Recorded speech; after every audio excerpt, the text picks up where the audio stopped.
All right, back here on the old Dakota.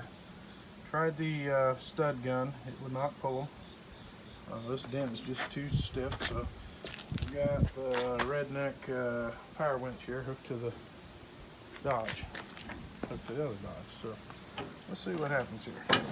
Looks like it might be moving. Might be moving the whole truck. Now, there it comes.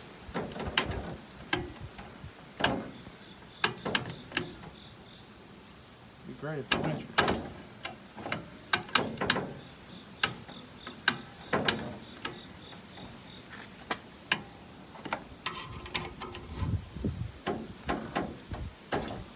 Okay, looks like I pulled some of it. May have to move over. There it comes.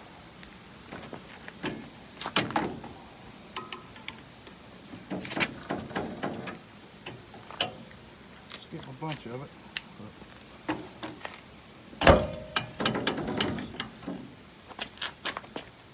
It's hard to do with one hand.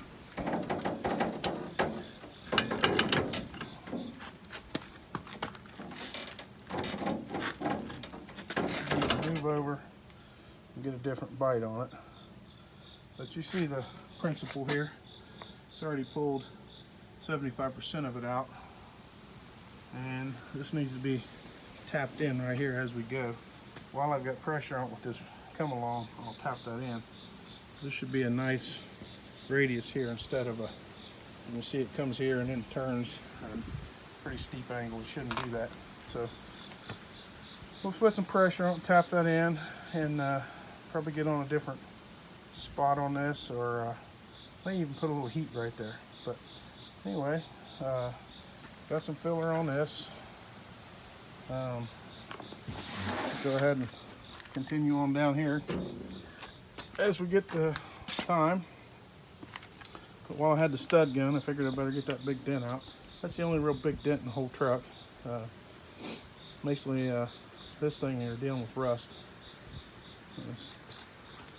I also put another coat on this. So I'll sand this down with probably go down to like 320, and then primer this, and we'll call that what I call that is roughed in. So I go ahead and bolt it on the truck, let this filler move around, and do what it's going to do, because it does move. I don't care what kind of filler you use or who tells you what. That filler there is nowhere on that. It's more than about 3/16 of an inch thick at the most, and that's the important thing. You can keep it, you can put a good bit of filler on something as long as it's not thick. The thinner it is, the less it moves around. So I just let it do its thing. Let it do its expansion and contraction, and we'll come back to it later when we get ready to paint it and block it down smooth. Probably run a DA over it with 320 on it again, and then prime it, surface it, and we'll go from there. But I like to get the filler on something just as soon as I can and leave it on there as long as I can before I start doing any leveling. Just it saves you a lot of headaches or waves down the road. So we'll get back out of here, and I'll video some more if I make some progress. But as of right now, things are going slow, but you get these major rust things fixed and it'll go pretty fast. So anyway, thanks for watching.